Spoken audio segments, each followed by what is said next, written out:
ان اللہ یامرکم، بے شک اللہ تبارک و تعالی تمہیں حکم دیتا ہے، ان تودوا الامانات الی اہلہا، جس کی امانتیں ہیں اس کے سپرد کر دو، اس کے حوالے کر دو۔ معزز سامعین کرام، یہ ایک بہت نازک مسئلہ ہے اور بہت ہی اہم مسئلہ ہے۔ اللہ تبارک و تعالیٰ نے قرآن مجید میں اس عنوان پر کئی جگہ حکم ارشاد فرمایا ہے، اور حضور نبی کریم علیہ الصلاۃ والتسلیم نے اپنے غلاموں کو اس تعلق سے تاکیدی حکم ارشاد فرمایا ہے، اور صرف حکم ہی ارشاد نہیں فرمایا بلکہ آپ نے عملی طور پر عمل کر کے دکھایا اور لوگوں کو بتایا۔ حضور نبی کریم علیہ الصلاۃ والتسلیم ارشاد فرماتے ہیں، لا ایمان لمن لا امانت لا، جس شخص کے پاس امانت نہیں، جو امین نہیں، جو دیانت دار نہیں، اس کا ایمان ہی نہیں۔ اللہ اکبر۔ اس لفظ کی وسعت کو دیکھیں گے تو یہ اپنے دامن میں بڑی وسعت رکھتا ہے، اور اس کا معنی بڑا وسیع و عریض ہے۔ حضور نبی کریم صلی اللہ تعالی علیہ وسلم کا فرمان اور قول اور آپ کا عمل، یہ دونوں ہماری زندگی کے لیے نمونۂ عمل ہونا چاہیے۔ امانت یا دیانت، اس کا معنی ہوتا ہے کہ کسی نے اپنا مال کسی کے پاس رکھوایا۔ اب جس کے پاس مال رکھوایا گیا، اس کے پاس مال رکھتے ہی دو حق لازم ہو جاتے ہیں، لازم اور ضروری ہو جاتے ہیں۔ ایک تو یہ کہ اس مال کی حفاظت کرنا، اور جب مالک مال مطالبہ کرے اس وقت اس کو ویسے ہی لوٹا دینا، اسے امانت کہتے ہیں۔ اور اس کے تعلق سے دو فرائض انسان پر لاگو ہو جاتے ہیں۔ اس کی اہمیت کا اندازہ اس سے بھی لگا سکتے ہیں کہ اگر کسی نے کسی کو کچھ بطور امانت کے دیا، اس نے اس کی کما حقہ حفاظت کی، اور اس کے باوجود بھی وہ شے اگر اس کے پاس سے ہلاک ہو جاتی ہے، تباہ ہو جاتی ہے، برباد ہو جاتی ہے، خواہ ختم ہو جائے، چوری ہو جائے، گم ہو جائے، تو پھر اس شخص کے اوپر کسی طریقے کا ضمان لاگو نہیں ہوتا ہے۔ لیکن شرط ہے کہ جو اس کی حفاظت کا حق ہے، اس حق کے مطابق وہ اس کی حفاظت کر رہا تھا۔ مثلاً آپ ایک شخص نے، مان لیجئے زید نے بکر کو ایک شیشے کا گلاس دیا کہ اسے آپ حفاظت سے امانت کے طور پر رکھ لیں۔ اب بکر پر لازم ہے کہ اس شیشے کے گلاس کی حفاظت اس طرح کرے جس طرح شیشے کے برتنوں کی حفاظت کی جاتی ہے، کہ آپ اپنے گھروں میں شیشوں کے برتنوں کی حفاظت کرتے ہوئے انہیں بچوں کی پہنچ سے دور رکھا جاتا ہے، گھروں میں پھرنے والے جانوروں کی پہنچ اور ان کی ٹھوکروں سے بچا کر رکھا جاتا ہے، کہ تاکہ گر کر وہ ٹوٹ اور پھوٹ نہ جائے۔ اب اگر کوئی شخص گلاس بطور امانت لے لیا لیکن بچوں کی پہنچ میں ہی رکھ دے رہا ہے، جہاں بلیاں گھومتی ہے وہیں رکھ دے رہا ہے، اس کے گرنے پڑنے ٹوٹنے سے حفاظت کا کوئی انتظام نہیں کرتا، اور گلاس ٹوٹ گیا تو ضمان دینا ہوگا، ہرجانہ دینا ہوگا۔ لیکن اگر اپنے برتن، شیشے کے برتنوں کی حفاظت جیسا کرتا ہے ویسی حفاظت کیا، اس کے باوجود بھی وہ طبعاً ہلاک ہو گیا، تو اب اس کا کوئی ضمان نہیں ہے۔ یہ مسئلہ آپ نے جان لیا۔ اب آپ ذرا دیکھیے تو صحیح کہ کچھ امانتیں رب نے ہمیں عطا فرمایا ہے، کچھ امانتوں کا تعلق ہمارے بندوں کے ساتھ ہے، کچھ امانتوں کا تعلق ہمارے قول و فعل کے ساتھ ہے۔ کیا ان تمام امانتوں کو بطور امانت اور دیانت داری کے ہم ادا کرتے بھی ہیں یا نہیں کرتے ہیں؟ اگر کرتے ہیں تو یقیناً ہم پکے اور سچے مسلمان ہیں، اور اگر دیانت داری سے ہم کام نہیں لیتے تو بندہ اگرچہ نمازی ہے، اگرچہ روزہ رکھنے والا ہے، اگرچہ ظاہراً تلاوت قرآن کا عادی بھی ہے، لیکن نبی فرماتے ہیں جس کے اندر امانت نہیں ہے وہ مسلمان ہی نہیں ہے، وہ مومن ہی نہیں ہے۔ اللہ اکبر، وہ مومن ہی نہیں ہے۔ اور ایک حدیث میں میرے آقا ارشاد فرماتے ہیں کسی شخص کا کمال ایمان جانچنا ہو تو صرف اس کی نمازیں نہ دیکھو، اس کے روزے نہ دیکھو، بلکہ اسے یہ بھی پرکھو کہ کیا وہ شخص امین بھی ہے یا نہیں، امانت دار بھی ہے یا نہیں۔ ذرا دیکھیے تو حضور کی سیرت طیبہ ہماری نظروں کے سامنے ہے۔ میرے آقا اعلان نبوت سے پہلے دشمنوں کی گھات میں پرورش پاتے ہیں، دشمنوں کی گھات میں زندگی گزار رہے ہوتے ہیں، 40 سال عمر شریف ہوتی ہے تب آپ اعلان نبوت فرماتے، لیکن بچپن سے لے کر 40 سالہ زندگی مکے کی سرزمین میں دشمنوں کے بیچ میں رہ کر گزارتے ہیں، لیکن آپ کی مبارک سیرت پاک اس طرح بے داغ اور اس طریقے سے شاف و شفاف ہوا کرتی ہے۔ آپ کی امانت داری، آپ کی دیانت داری اور آپ کی صدق و صفا اور صداقت کے چرچے مکے کی گلیوں میں اس طرح عام ہو جاتی ہے کہ اپنے تو اپنے دشمن بھی آپ کو صادق الوعد الامین کہنے پر مجبور ہوا کرتے ہیں۔ سبحان اللہ، ہم اور آپ تو اسی سچے نبی کی امت ہیں، ہم اسی کے غلام ہیں، ہم انہی آقا کی غلامیت کا دم بھرتے ہیں۔ اور آگے آپ نے بارہا سنا ہے علماء سے، جب میرے آقا علیہ السلام پر انہی مکے والوں نے مکے میں زندگی گزارنا مشکل کر دیا اور مکے کی زمین تنگ کر دی اور حکم ربانی ہوا تو میرے آقا علیہ الصلوۃ والتسلیم جو ہے مکے سے ہجرت کر کے مدینہ المنورہ کی طرف روانہ ہوتے ہیں۔ لیکن دیکھیے تو ذرا وہ دشمنان رسول جو رسول اللہ سے ہر طریقے کی دشمنی نبھاتے تھے، لیکن اس کے باوجود بھی انہیں میرے نبی کی ذات پر اتنا اعتماد تھا، اتنا بھروسہ تھا، اتنا یقین کامل تھا کہ اتنا وہ اپنے باپ اور داداؤں پر بھی یقین اور بھروسہ اور اعتماد نہیں کرتا تھا۔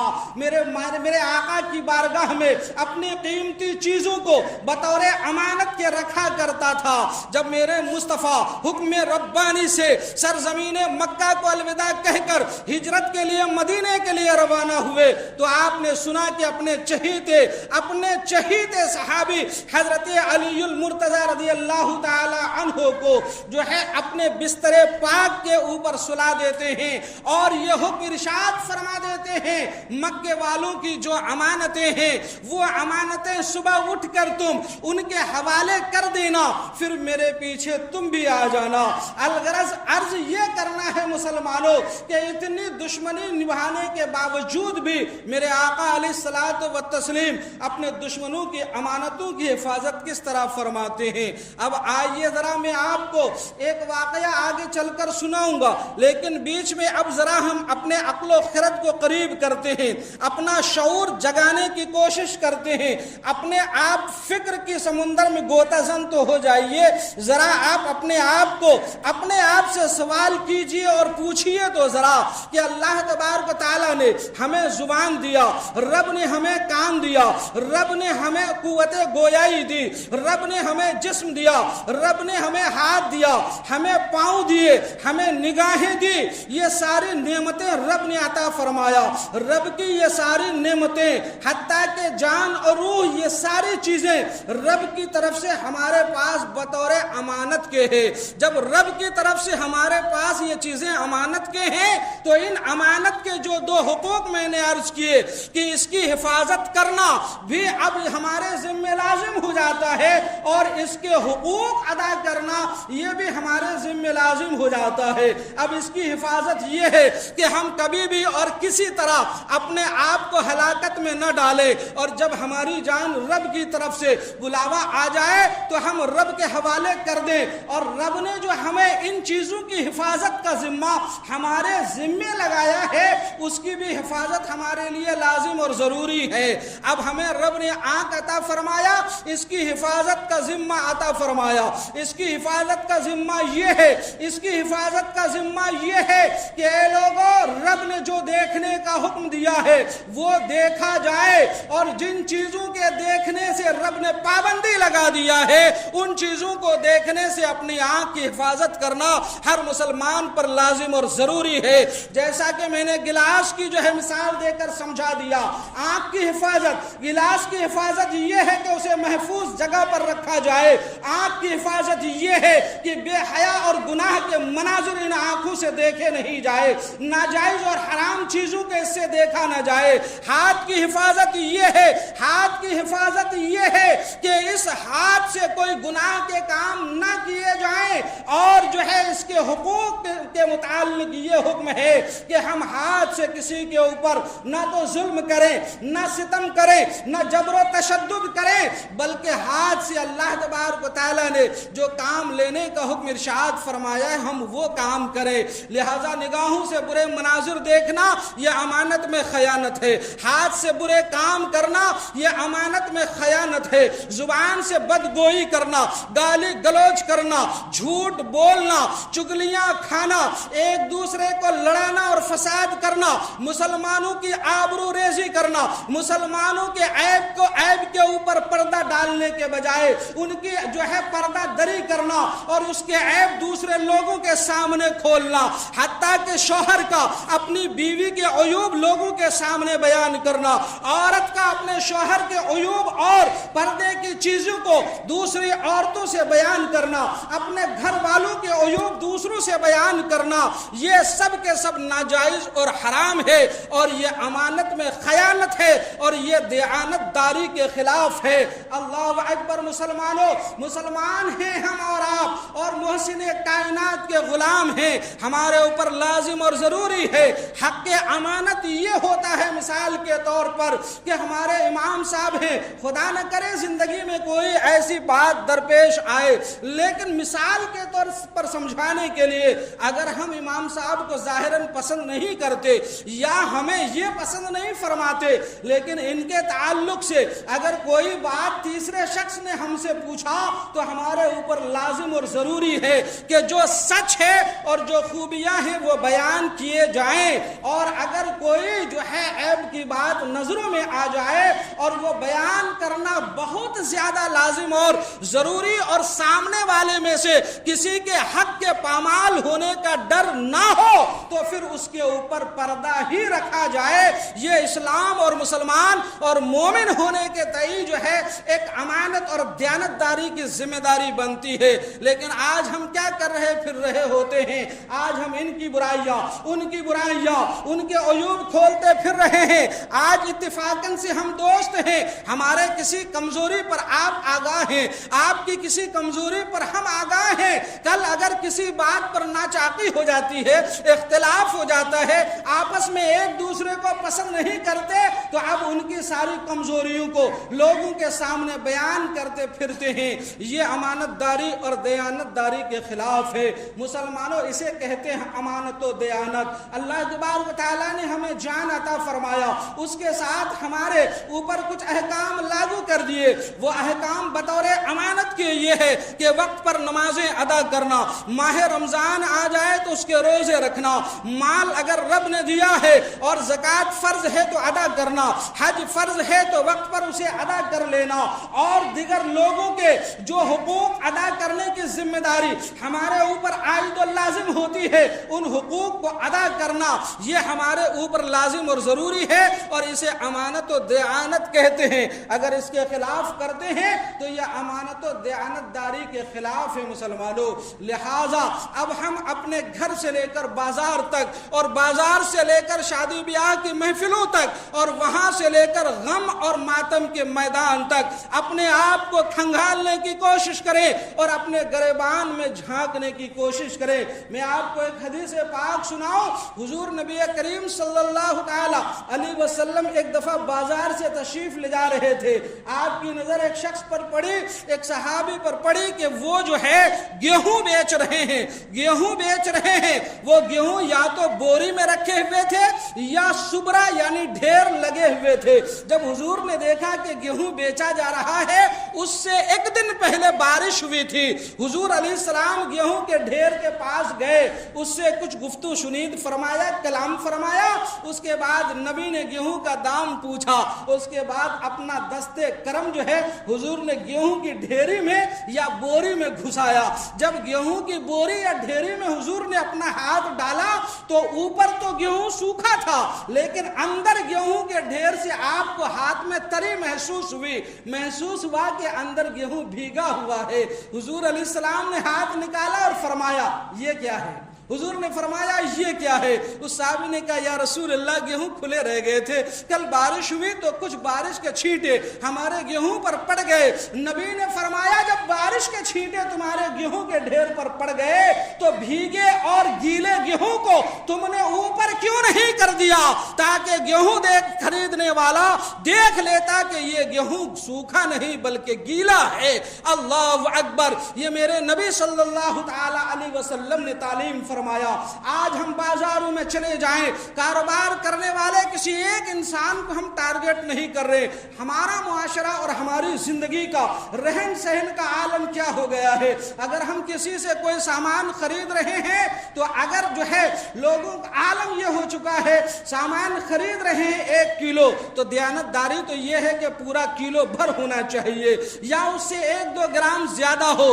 اگر اس سے جان بوجھ کر کم تولتا ہے تو کم تولنے کی امانت میں خیانت کر رہا ہے، دیانتداری کے خلاف کر رہا ہے۔ فروٹس بیچنے والے بیچ رہے ہیں، اگر جان بوجھ کر خراب پھلوں کو اچھے پھلوں میں چھپا کر بیچ رہا ہے یہ دیانتداری کے خلاف ہے۔ گلے بیچنے والے بھیگے یا خراب گلوں کو یا مٹی والے غلوں کو یا جو ہے وہ گلے جو صحیح طریقے سے کھائے نہیں جاتے یا گراہک دیکھنے کے بعد خریدتا نہیں، ان کو اصل گیہوں کے ساتھ ملا کر مکس کر کے بیچ رہا ہے، یہ امانت کے خلاف ہے، یہ دیانتداری کے خلاف ہے، یہ دیانتداری کے خلاف ہے۔ کسی کے ہوٹلز کے کاروبار ہیں، فوڈز کے کاروبار ہیں، روٹیاں صبح پکائی جاتی ہے، اگر عمومی طور پر وہاں کے عرف میں صبح سے شام تک وہ روٹیاں ہوٹل میں بیچ دی جاتی ہے، دوسرا دن ہو کر وہ روٹیاں باسی ہو جاتی ہے، لیکن وہی روٹیوں کو رکھ کر دوسرے دن سامنے والے سے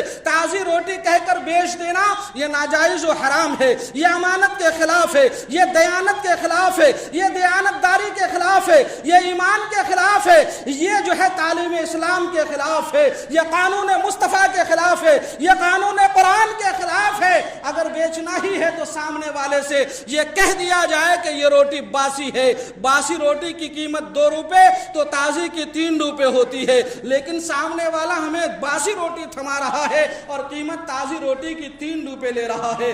آج یہ سب کچھ ہو رہا ہے یا نہیں ہو رہا ہے؟ پھر ہم رونا رو رہے ہیں، ہماری دعائیں قبول نہیں ہو رہی ہے، ہم مارے جا رہے ہیں، ہم ذلیل کیے جا رہے ہیں، ہمارے گھر گرائے جا رہے ہیں، ہماری نسلیں بگڑتی جا رہی ہے، ہماری نسلیں نافرمان ہوتی جا رہی ہے، ہمارے بیٹے اور بھتیجے، بھانجے اور بیٹیاں اور بیوی اور بچے ہمارا کہا نہیں مانتے اور نہیں سنتے۔ ہم نے بھلا خدا و رسول کا کب سنا؟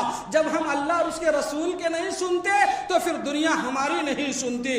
حضرت شیخ سعدی شیرازی رحمت اللہ تعالی علیہ کتاب بوسطہ میں تحریر فرماتے ہیں اگر تم چاہتے ہو کہ مخلوق خدا تمہاری سنے تو تم خدا کی سنو، اگر خدا کے حکم سے تم اپنا منہ موڑتے ہو تو دنیا تم سے تمہارے حکم کو ماننے سے منہ موڑا کرے گی۔ کاریگر ہے، مستری ہے، تجارت پیشہ لوگ ہیں، مکانات بنانے والے ہیں، مزدوری کرنے والے امانت سے اور دیانتداری سے کام کرے، مزدوری ادا کرنے والے دیانتداری سے کام کرے۔ پھر دیکھیے گھروں میں برکتیں کیوں نہیں ہوتی ہے، خوشیاں کیوں نہیں آتی ہے، شادابیاں کیوں نہیں آتی ہے، زندگی میں جو ہے خوشیوں کے بہار کیوں نہیں آتے؟ ہم نے یہ سارے اسلامی قانون اور اسلامی روش پر چلنا ہی چھوڑ دیا ہے، اس لیے ہمارے گھروں سے برکتیں دور ہوتی جا رہی ہے اور شادابیاں دور ہوتی جا رہی ہے۔ میرے مسلمان دوستو، ہمیں اور آپ کو چاہیے کہ ہم دیانت داری، امانت داری سے کام لیں،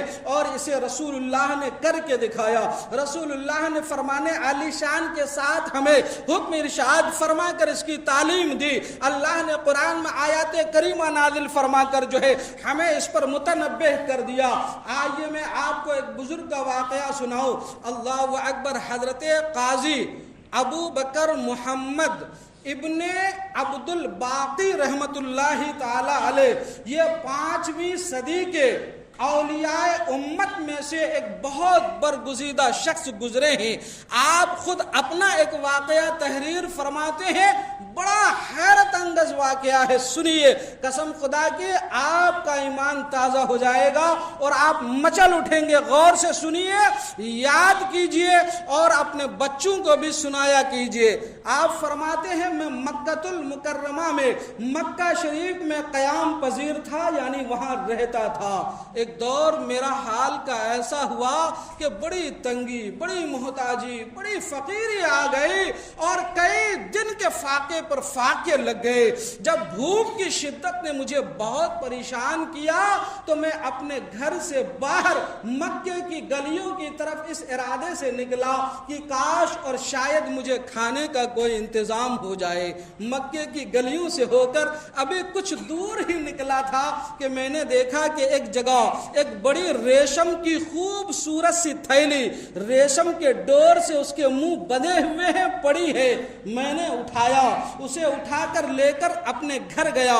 گھر لے جا کر جب اس ریشم کی ڈور کو کھولا تو اس تھیلی میں بڑے قیمتی موتی اور ہیرے تھے۔ سبحان اللہ، موتی اور ہیرے تھے۔ میں نے پھر اس کی ڈور اس کے منہ پہ باندھ دی اور باندھنے کے بعد رکھ دیا، اور رکھنے کے بعد پھر اس ارادے سے باہر نکلا کہ شاید کھانے کا کوئی انتظام ہو جائے۔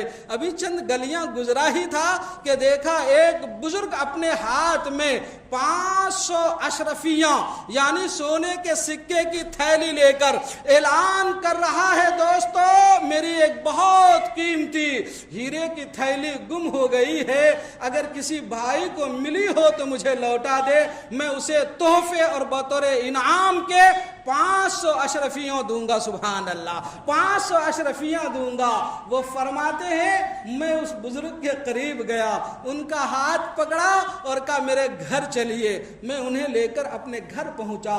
جب گھر پہنچا تو میں نے اطمینان کے لیے اس تھیلی کی کچھ نشانیاں میں نے ان سے پوچھی تو انہوں نے ساری نشانیاں بتا دی۔ تھیلی ایسی ہے، رنگ ایسا ہے، ڈور ایسی بنی ہے، اتنے ہیرے اس میں موجود ہیں۔ جب مجھے اطمینان ہو گیا تو میں نے اس ہیرے کی تھیلی اس بزرگ کو دے دی۔ انہوں نے وہ 500 اشرفیوں کے سکے جب میرے حوالے کرنے لگے تو ایک دفعہ دل نے چاہا کہ حلال چیز ہے، انعام کے طور پر مل رہا ہے، تحفتاً مل رہا ہے، لے لیا جائے۔ پھر میری غیرت ایمانی پلٹ کر جاگتی ہے اور میرے دل سے آواز آتی ہے، محمد ابن عبد الباقی ذرا اتنا تو بتا، یہ ہیرے کی تھیلی تو بزرگ کی ہی تھی، یہ مال تو انہی کا تھا، جن کا مال تھا ان کا مال انہی کو لوٹا کر تم نے کون سا کمال کیا، تم نے کون سا احسان کیا، تم نے کون سی محنت کیا؟ پھر بلا محنت کے یہ سکے کیوں، پھر بلا محنت کے یہ تحفے کیوں، اور پھر بلا محنت کے یہ چیزیں کیوں؟ میری غیرت ایمان جاگی اور میں نے کہا بزرگ سے معذرت بزرگ، میں آپ کے سکے لے نہیں سکتا۔ انہوں نے اصرار پر اصرار کیا، الغرض لیکن میں نے سکے لیے نہیں۔ وقت کم ہے، واقعہ بڑا ہے تو سناؤ، نتیجے کی طرف پہنچو۔ میں نے سکے لیا نہیں اور وہ بزرگ اپنے راستے گئے، میں اپنے راستے۔ اب پھر جو ہے کچھ دن گزرا، اس کے بعد مجھے ایک جگہ سفر پر نکلنا ہوا۔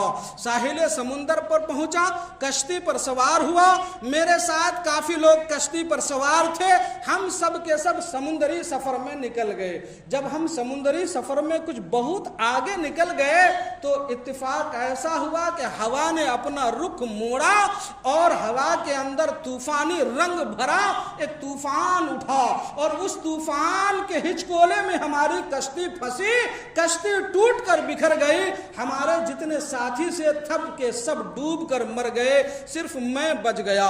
ایک تختہ, جس تخت پر کشتی کے میں بیٹھا تھا, وہ تختہ میرے ہاتھ لگا اور میں بچ گیا.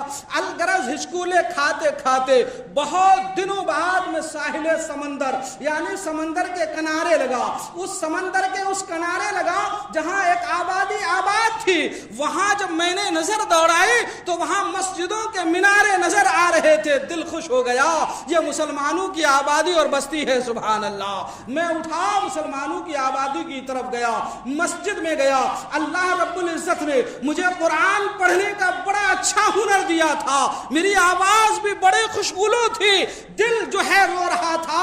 میں نے قرآن اٹھایا اور مسجد میں بیٹھ کر جھوم کر تلاوت قرآن کرنا شروع کر دیا کہ یہ سبحان اللہ. جب دل بے قرار ہونے لگے, بے چینی ہونے لگے, غربت اور مسافرت اور اجنبی شہر ستانے لگے, وہاں کوئی یار دوست نہ ہو تو پھر دل لگانے کے لیے یہی کرتا ہے آدمی کہ خدا کے گھر پہنچ جاتا ہے, قرآن کی تلاوت کرتا ہے, نمازیں پڑھتا ہے. میں نے تلاوت شروع کر دی. میری آواز اچھی تھی, قرآن اچھا پڑھتا تھا. لوگ دھیرے دھیرے میرے قریب آتے گئے اور پھر بات ہونے لگی. لوگوں نے جو ہے مجھے کھانا کھلایا, وہیں پر میں رہنے لگا. لوگ مجھ سے قرآن سیکھنے لگے. جیسا آپ اچھا قرآن پڑھتے ہیں ہمیں بھی ویسا اچھا قرآن پڑھنے سکھایا جائے. ہم قرآن ان کو سکھانے لگے. اس کے بدلے میں لوگ مجھے تحفے تحائف دینے لگے. ایک زمانہ گزر گیا. جب ایک زمانہ گزر گیا اور لوگوں سے میری بہت یاری ہو گئی اور لوگ بڑے عقیدت مند ہو گئے, تو ایک دن ان لوگوں نے کہا کہ آپ کی بارگاہ میں ایک ریکویسٹ ہے, ایک گزارش ہے. کہو کیا؟ کا درخواست یہ ہے کہ ہمارے یہاں ایک بہت بڑے بزرگ تھے, بڑے بزرگ تھے اللہ والے. ان کی ایک بڑی نیک سیرت بیٹی ہے. آپ کے آنے سے کچھ دن پہلے اس بزرگ کا انتقال ہو گیا. ان کی خواہش تھی کہ کسی نیک انسان سے ان کی بیٹی کا نکاح ہو جاتا. ہم لوگوں کی نظروں میں آپ سے بڑا ابھی کوئی نیک نہیں ہے, لہٰذا اگر آپ اجازت دیں تو اس لڑکی سے آپ کا نکاح کروا دیا جائے. الغرض میری طرف سے جب حامی ہوئی تو میرا نکاح اس لڑکی سے پڑھوا دیا گیا. جب اس لڑکی سے میرا نکاح ہوا اور پہلی میری ملاقات ان سے ہوئی, ان کے چہرے کی طرف میری نظر اٹھی اور ان کی گلے پر جب نظر پڑی تو وہی ہار ہیرو کا, وہی ہیرو کا ہار جو تھیلی میں مجھے ملی تھی, وہی ہیرو کا ہار اس لڑکی کے گلے میں نظر آ رہا تھا. اتنا تعجب ہوا. لڑکی چاند سی مکھرے والی تھی, لیکن میں اس کا چہرہ دیکھنے کے بجائے وہ ہار دیکھ رہا تھا جو ہیرے کا اس کے گلے میں تھا. اللہ اکبر. کچھ دیر ٹکٹکی باندھ کر دیکھنے کے بعد اس لڑکی نے کہا کمال ہے, تعجب ہے میرے سرتاج, آج ہماری اور آپ کی پہلی ملاقات ہے. لوگ اپنی خوبصورت بیوی کو پہلی ملاقات میں دیکھ کر اس کے حسن کی کچھ تعریف کے چند بول بولا کرتے ہیں, ان کی جو ہے دل جوئی کیا کرتے ہیں. آپ لگے میرے گردن پہ, میرے گلے پہ لٹکے ہار دیکھے جا رہے ہیں. لوگوں نے بھی کہا کہ کمال ہے, آپ جناب ہار دیکھے جا رہے ہیں. تو آپ فرماتے ہیں کہ پھر میں نے سارا واقعہ لوگوں کو سنایا کہ سارا واقعہ یہ ہوا کہ مکے میں مجھے یہ ہار, یہ ہیرے ملے تھے اور ایک بزرگ کو میں نے لوٹایا تھا. مجھے یقین ہے کہ یہ ہیرے وہی ہیں. پھر لوگوں نے بتایا کہ ہاں یہ وہ بزرگ وہی تھے جس کی لڑکی سے آپ کا نکاح کیا گیا, اور اس بزرگ نے اپنی بیٹی کو ہیروں کا ہار بنا کر بیٹی کو گفٹ کے طور پر تحفتاً دیا تھا, اور آج وہی لڑکی آپ کے نکاح میں آ گئی ہے. سبحان اللہ. جو ہار امانت و دیانت کے طور پر آپ نے وہاں لوٹایا تھا, اللہ تبارک و تعالیٰ نے اس امانت و دیانت کا اتنا بڑا انعام عطا فرمایا کہ سمندر میں ڈوبنے سے بچایا, ہلاکت سے بچایا, مسلمانوں کی آبادی عطا فرمایا, عقیدت مند دوست و یار احباب عطا فرمائے, ساتھ میں خوبصورت نیک سیرت بیوی عطا فرمایا, اور جو ہار لوٹائے تھے وہ ہار پھر آپ کی طرف لوٹا دیا. سبحان اللہ. لوٹا دیا. یہ ہے امانت و دیانت کے فائدے مسلمانوں. لہذا ہمیں اور آپ کو چاہیے کہ ہم اس نبی رحمت معلم کائنات صلی اللہ تعالی علیہ وسلم کے غلام ہیں. آپ نے جو ارشادات اور جو احکامات ہمیں تعلیم تعلیم فرمائے ہیں ہم اس پر عمل کرنے کی کوشش کریں تو انشاءاللہ تعالی وہ دن دور نہیں ہے کہ آج بھی ہماری زندگیوں میں خوشحالیاں پیدا ہونے لگے اور ہماری نسلیں آباد ہونے لگے۔ اللہ کی بارگاہ میں دعا ہے کہ مولا ہمیں کہنے اور سننے سے زیادہ عمل کرنے کی توفیق رفیق عطا فرمائے۔